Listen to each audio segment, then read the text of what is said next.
Shalom everyone. Balik lagi ke podcast Everyone Story. When everyone has story and story for everyone.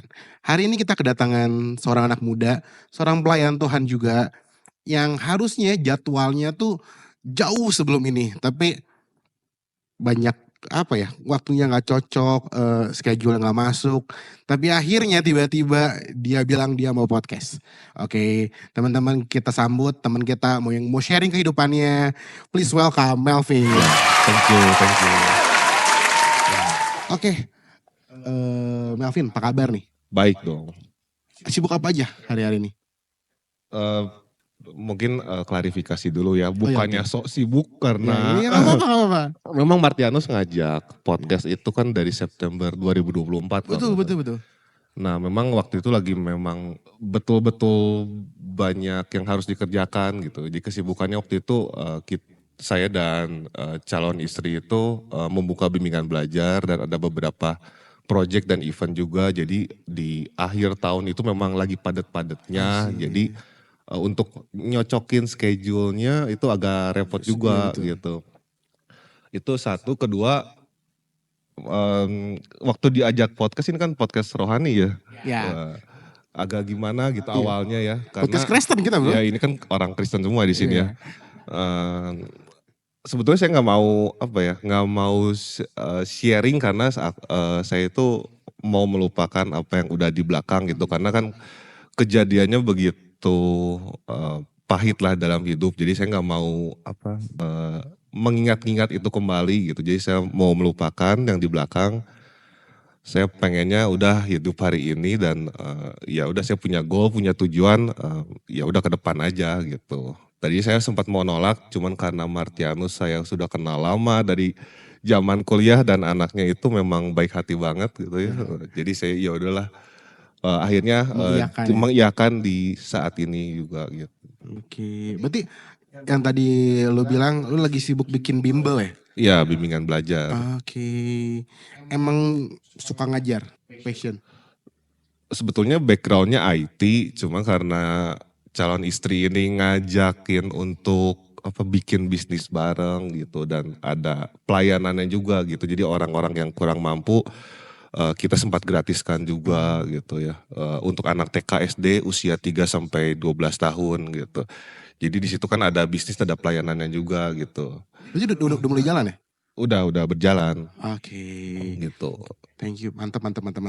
Nah, ini bukannya seperti tadi lu bilang kan mengingat-ingat masa lalu nih. Bukan kita mau mengorek ya, tapi kita mau sharing tentang kebaikan Tuhan dalam hidup lo. Apa sih yang terjadi waktu itu?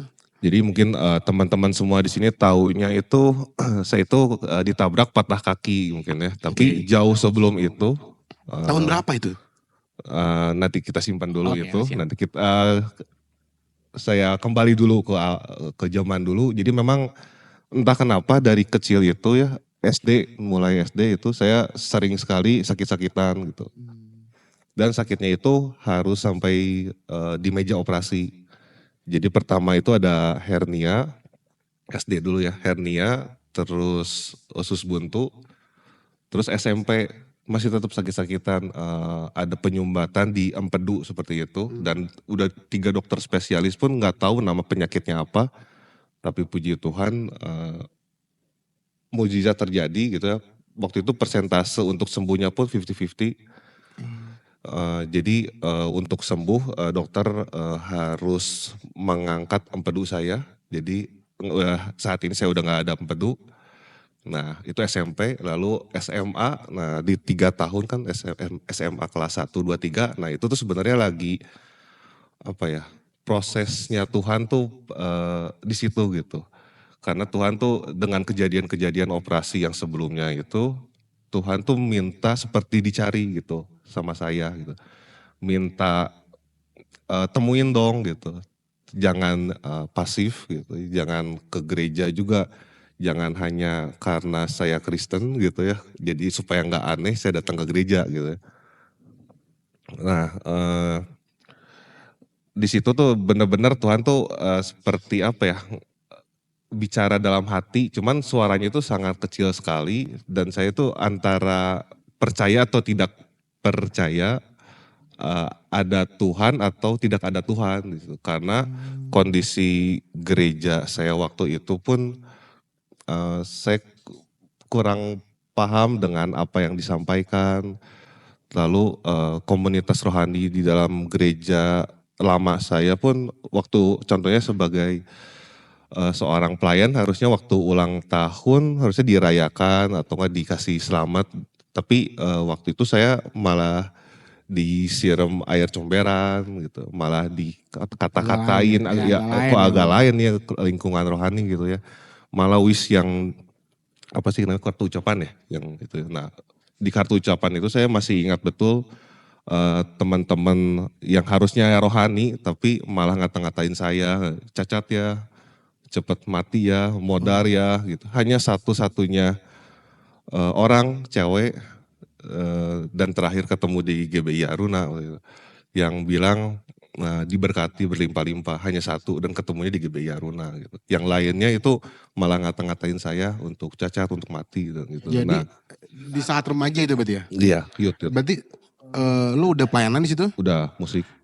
Oh, tapi karena perlakuan itu lu merasa bahwa Ya, kayaknya gue cuma rutinitas deh kayak gini ya. iya ke gereja itu jadi supaya masa orang Kristen gak ke gereja gitu aneh kan ya. Iya, iya, Daripada iya. dikata-katain teman dan orang tua pun marah gitu kalau Iya, iya. hari Minggu gak ke gereja Ini gitu. sebagai kewajiban ya. Jadi ya udah Oke. gitu. Sebenarnya Tuhan di situ udah dalam hati itu udah ngomong gitu. Ini bukan untuk kamu, lingkungan ini tuh bukan untuk kamu gitu. Kamu harus pindah gitu. Tapi saya mengabaikan gitu. Ada teman-teman gitu ya, namanya teman-teman, apalagi geng yang suka nongkrong bareng. Jadi ya udah saya abaikan suara Tuhan, saya lebih Denial ya. ya menolak suara Tuhan dan saya lebih senang untuk hangout bareng teman walaupun dikata-katain seperti itu gitu. Iya, iya. Nah, di situ ya bingung juga sebenarnya kan ya antara ada dua keputusan yang mau saya ambil gitu. Mau ikut teman-teman atau mau ikut suara hati yang mungkin suara Tuhan gitu itu ya. Karena saya waktu itu dalam kondisi antara percaya dan tidak percaya adanya Tuhan gitu. Karena ya rutinitas itu aja gitu. Dan setiap saya bilang atau bertanya gitu ke teman-teman, memang Tuhan ada gitu. Ya teman ketawa gitu. Roh Kudus emang siapa gitu. Bisa dibuktikan gak secara konkret kan kalau misalkan Bang Mario kan bisa dilihat gitu, disentuh pun bisa gitu. Sampai kamu bingung nih, denial di suara Tuhan Ya, atau mengikuti asik nongkrong. Memang pada zaman itu kan remaja, punya geng, satu gereja lagi asik ya, pasti kan. ya. Nah terus apa yang membuat kamu kayak oke nih, pada akhirnya Nah, yang saya sesalkan sampai sekarang kenapa saya nggak ikut suara Tuhan gitu. Kalau mungkin saya ikut suara Tuhan, mungkin nggak akan kejadian ya ditabrak sampai patah tulang dan dioperasi berkali-kali seperti ini gitu. Jadi waktu itu tuh karena hanya rutinitas ke gereja, sempat satu hari saya udah ogah-ogahan lah ke gereja. Jadi waktu itu saya masih ingat H-1 sebelum ketabrak, saya ya adalah ke gereja lah gitu. Gereja jam 7 pagi, saya datang jam 8 gitu, jam 8 pagi gitu. Jadi pas pendetanya bilang amin gitu, saya baru datang amin, puji Tuhan gitu. pulang? Berdoa dan menghindari namanya persembahan gitu. Oke. Pura-pura aja ke WC gitu. Iya, iya. Nah, pas amin saya senang dan ketika ada kantong persembahan lewat saya pura-pura kemana gitu. Jadi udah gitu udah ogah-ogahan gitu. Ke gereja pun males-malesan gitu. Ke gereja pun pakai kaos gitu, pakai celana pendek, pakai sendal capit gitu. Jadi benar-benar udah nggak Gak niat. niat gitu, Iya. nggak niat sama sekali gitu. Dan ya puji Tuhan besoknya di Jalan Purnawarman ada kantor XL, di dalam tempat parkirnya itu saya baru datang, lalu tiba-tiba ada mobil nabrak kaki saya dan saya bersama motor itu kejepit sampai tembok. Jadi kaki saya yang kiri aja gitu ketabrak dan kejepit dengan motor sampai ke tembok. Itu berarti di parkiran gedung Excel itu? di dalam parkirannya. Oh. Terus apa yang terjadi? Kamu berarti masih sadar dong itu? Masih Atau sadar karena kan yang ke bawah itu hanya kaki, sementara yang lainnya nggak ke bawah sama sekali gitu. Jadi waktu itu antara percaya atau tidak percaya ya, iya. tapi waktu ada orang bilang gitu kan, karena ketika ditabrak mungkin suaranya kan cukup kencang. Ada satu orang bilang itu kakinya gitu. Saya antara sadar nggak sadar gitu, pas saya lihat ke bawah ternyata darah udah apa ya, kayak genangan gitu. Dan satu-satunya orang yang saat itu ketabrak kan saya sendiri, berarti itu kan darah saya gitu. Jadi antara percaya ini beneran kejadian atau enggak gitu. Terus langsung kamu dibawa ke rumah sakit saat itu juga? Iya, jadi saya dibawa sama, ya akan mengumpul banyak orang di situ, ada angkot diberhentiin, saya dibawa sama angkot ke rumah sakit terdekat di situ. Terus apa yang terjadi sama kamu? Patah atau sorry putus atau gimana? Waktu itu saya sebenarnya nggak mau lihat, cuman karena penasaran juga separah apa, jadi tulangnya itu patah dan patahnya itu nusuk keluar daging ini. Dan ada beberapa bagian yang remuk juga. Oke. Terus hari ini gimana? Maksudnya setelah berarti apa langsung pemulihan atau gimana prosesnya? Jadi sampai sekarang? Nah, waktu itu tuh memang prosedur untuk menangani kondisi separah itu tuh masih jarang di Indonesia. Jadi ortopedi mungkin taunya kalau patah tulang di plat di dalam gitu, di pen gitu. Tapi ternyata penanganan itu salah. Jadi kan ini luka terbuka, harusnya pakai pen di luar seperti antena gitu, dijaganya dari luar supaya kuman-kuman yang dari luar itu nggak ikut masuk ke dalam. Kalau misalkan pakai pen dalam kan semua yang di luar itu ikut ditutup ke dalam. Nah itu yang membuat saya itu sulit untuk sembuh. Ketika pen dalam masuk, dijahit, kering, nah infeksinya tuh bukan di daging tapi di dalam tulangnya sendiri, disebutnya osteomielitis. Oke. Jadi proses penyembuhannya itu berapa lama? Secara medis sih ketika saya baca gitu ya, harusnya 1 sampai 1,5 tahun itu udah benar-benar pulih bisa jalan lagi. Tapi karena penanganan di Indonesia waktu itu mungkin belum secanggih saat ini gitu, jadi berkali-kali operasi, pindah-pindah dokter, pindah-pindah rumah sakit juga, gagal terus gitu. Sampai berhasil itu di 11 kali operasi. Pas ke-11 berhasil. Wow. Terus yang nabrak tanggung jawab? Tanggung jawab penuh. Tanggung jawab penuh. Terus itu kan berarti lu lagi kuliah ya. Terus berarti gimana kuliah lu?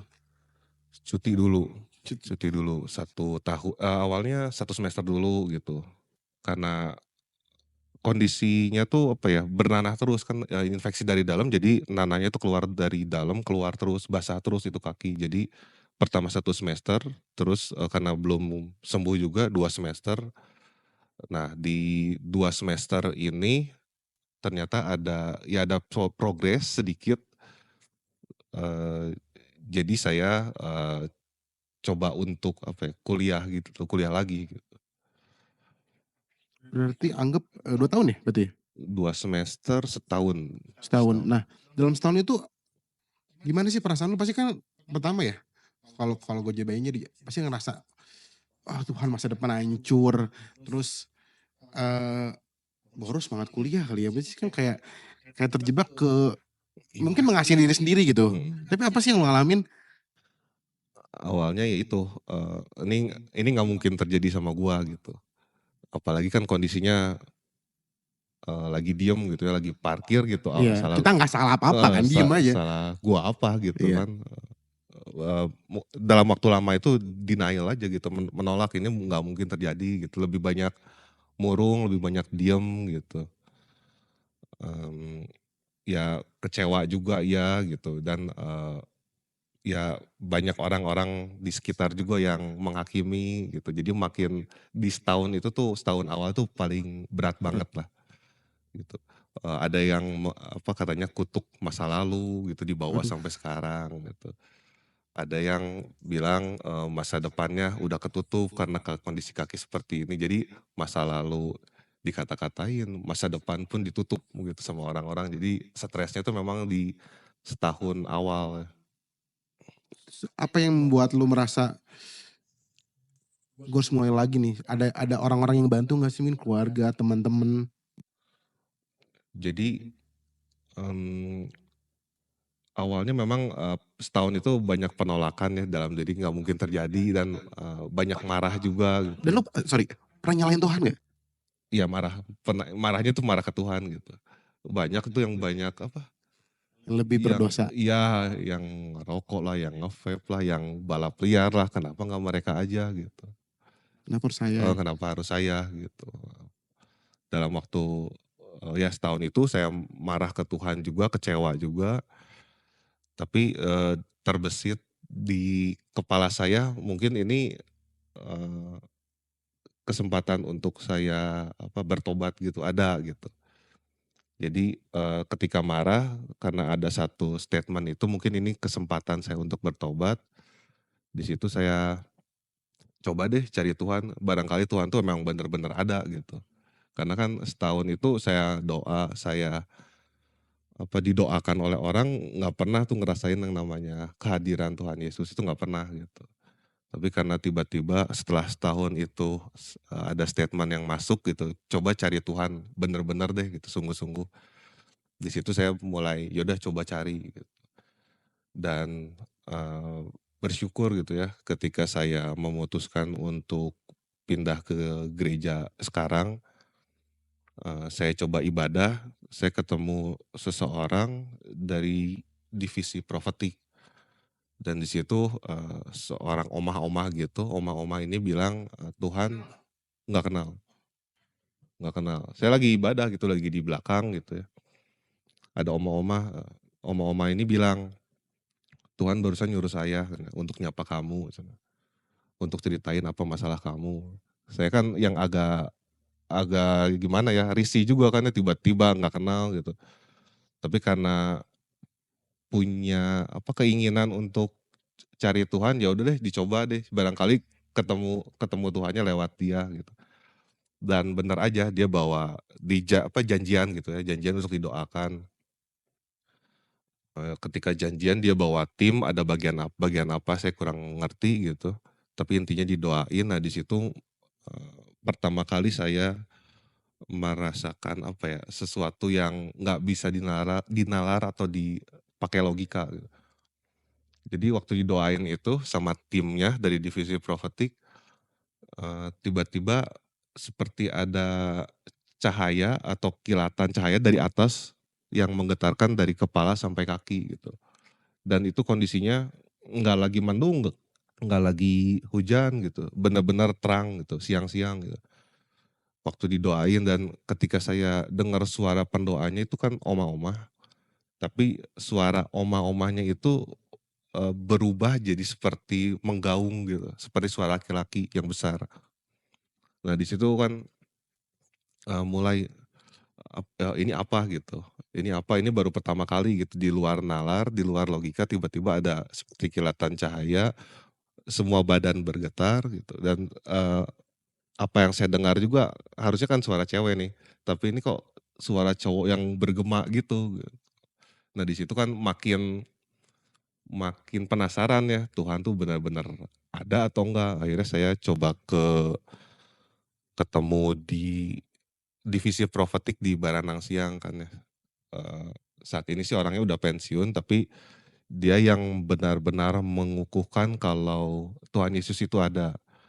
Jadi pertemuan saya dengan Roh Kudus itu sebagai roh penolong, roh yang bawa damai itu ya di Baranang Siang waktu itu. Jadi saya datang ke Baranang Siang, ketemu ya semacam kepalanya atau ketuanya gitu di divisi prophetic itu. Saya nanya, saya belum belum pernah gitu ya ketemu Tuhan Yesus, Roh Kudus atau apapun lah itu namanya gitu. Bisa tolong dibuktikan nggak katanya. Agak-agak sedikit nantang juga, cuman ya namanya penasaran ya. Ya udah si ketuanya itu menghampiri saya, "Pernah ada ikatan okultisme nggak?" "Enggak," gitu. "Ada barang atau jimat yang pernah dipegang nggak?" "Enggak," gitu. "Paling gantungan kunci, model Winnie the Pooh," gitu. "Nggak ada sangkut pautnya," katanya. "Oke," katanya. Jadi nggak ada jimat, nggak pernah, orang tua pun nggak pernah, ada ke dukun, ke orang pintar itu nggak pernah, gitu. Ya udah, ya udah saya doain ya kata kata, orangnya. Nah waktu didoain itu, mmm, dia minta saya ikutin doanya dia. Jadi intinya mengundang Roh Kudus masuk ke dalam hati. Nah di situ hal supranatural, terjadi lagi gitu. Jadi kalau di awal itu seperti kilatan cahaya, sekarang ini pakai bahasa manusia yang dimengerti, tapi memang susah untuk dideskripsikan ya. Seperti ada api yang dari atas turun ke ini hati gitu, ke dalam hati dan rasanya itu, damai yang belum pernah saya rasakan seumur hidup gitu. Damai yang sedamai-damainya dan semua pergumulan, semua masalah itu seperti udah gitu selesai begitu saja gitu. Di hari itu saya mengundang Roh Kudus untuk masuk gitu. Itu dua dua hal yang bikin saya percaya gitu, kalau Tuhan Yesus itu benar-benar ada gitu. Berarti saya bisa bilang itu turning point kamu ya? Iya, Nah setelah setelah perjumpaan pribadi sama Tuhan di situ, eh, gimana kamu memandang hidup? Berarti kan anggap ya dari awal kan ngerasa wah Tuhan kenapa nih bisa kayak gini, terus tiba-tiba ada perjumpaan pribadi sama Tuhan, terus gimana perubahan kamu setelah itu? makin mencari lagi Makin gitu. mencari lagi. Sebenarnya Tuhan tuh pengen saya ngapain gitu sebenarnya. Dan kamu lakukan apa? Saya nanya ke yang awal, yang divisi profetik awal, terus Oma saya harus gimana lagi gitu.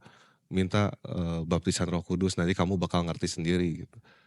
Seperti yang kita tahu baptisan Roh Kudus itu kan kalau di kita ya kan diawali dengan bahasa roh dan bahasa roh itu kan jadi perdebatan di berbagai kalangan gereja ya.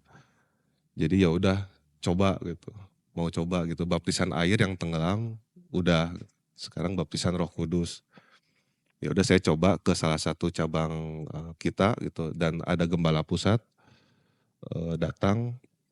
Nah di situ saya diarahkan ke bagian orang-orang yang sakit. Nah, biasa pujian penyembahan gitu, nggak kerasa apa-apa.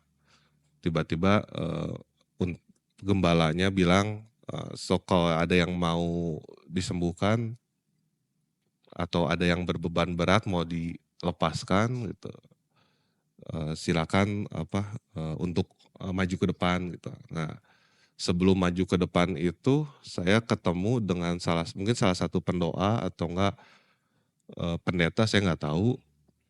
Nah di situ, saya didoakan dan itu cukup lama, hampir mungkin 20-30 menit terusnya didoakan gini, mungkin karena saya masih agak setengah-setengah gitu ya. Jadi terusnya didoain gini, kening saya nggak berhenti-berhenti di gini-gini aja Waduh, terus, sampai satu momen dia mungkin kesel gitu ya, capek akhirnya kali ya. digituin Oh, gitu dan akhirnya toyor. ditoyor dan akhirnya, rebah dong. Dia kan Oh, langsung ini kan namanya didorong, iya. cukup keras akhirnya jatuh gitu, dan ketika jatuh saya langsung bangun lagi, "Ngapain kamu?" Gitu.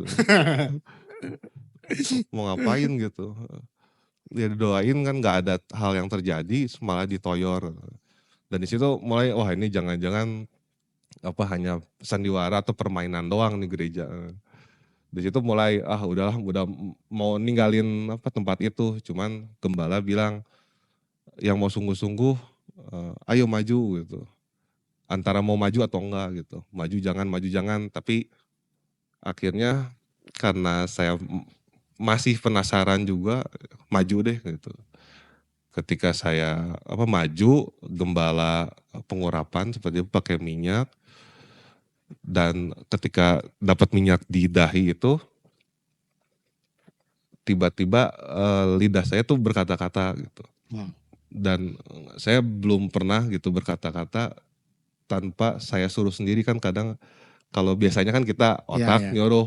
nyuruh gitu ya, nyuruh kita berkata apa gitu. Tapi ini otak tuh nggak nggak nyuruh saya untuk berkata-kata, jadi berkata-katanya sendiri gitu. Nah di situ langsung ngeh gitu, oh ini berbahasa roh gitu. Wow. Terus berarti setelah itu kamu baru mulai pelayanan? Ya baru mulai pelayanan karena kan ngelihat kan saya ada dari kecil memang ada bakat di musik gitu. Jadi saya melihat pemusik di depan, kayaknya oke nih jalurnya ke jadi pemusik aja gitu. Saya ngelihat drummer semuanya gitu ya, yang kira-kira mana nih kira-kira yang bisa jadi mentor saya gitu. Ngelihat drummernya lumayan anak muda keren kan.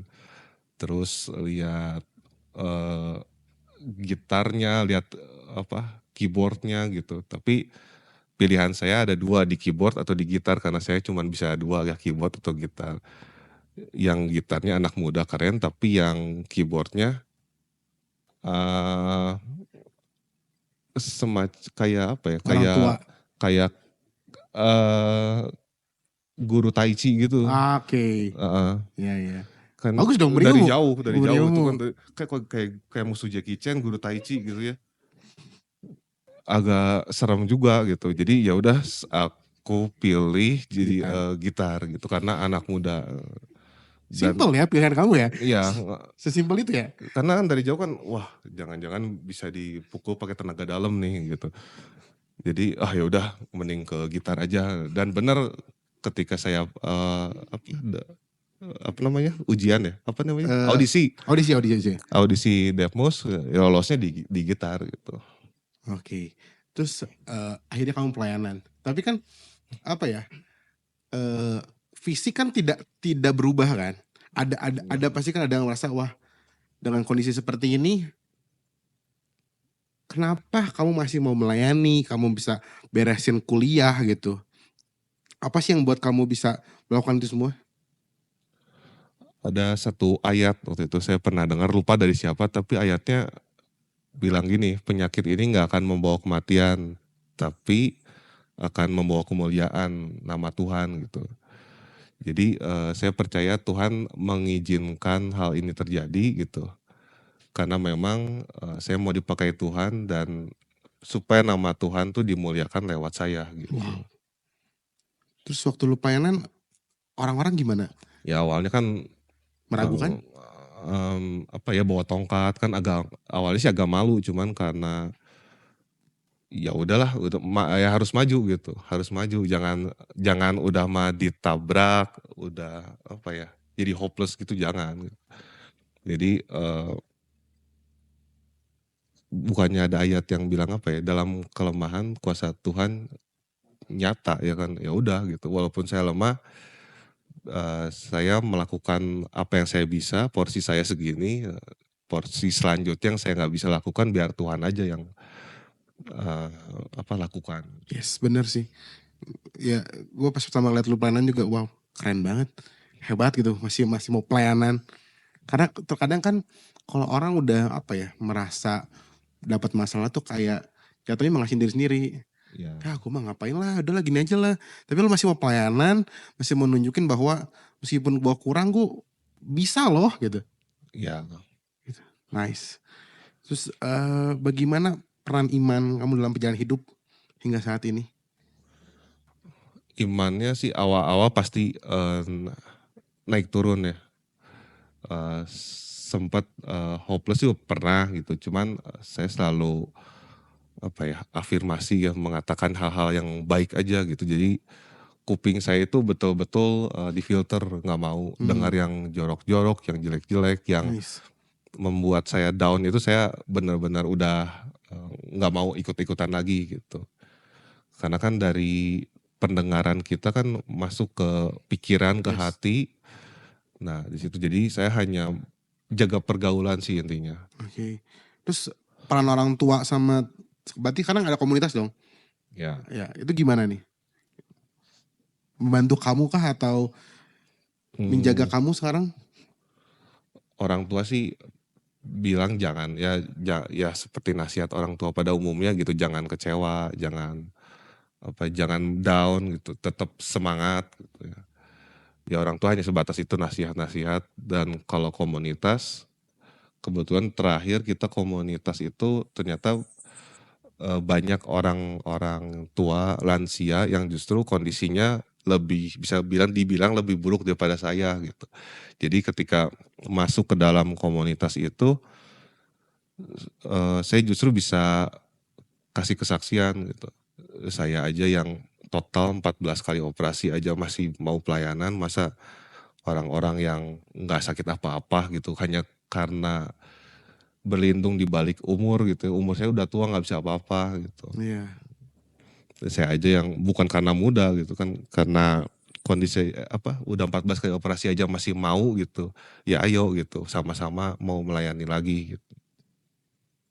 Coba bisa diulang nggak pesan, jadi pesan buat orang-orang yang punya keterbatasan, punya tantangan hidup, atau kerasa kayak punya mentality korban gitu, yang punya gue mah ada apa tuh, ngapain sih pelayanan, gue mah ada korban, gitu. Apa pesan kamu sebagai seorang yang sudah melewati banyak proses dalam hidup?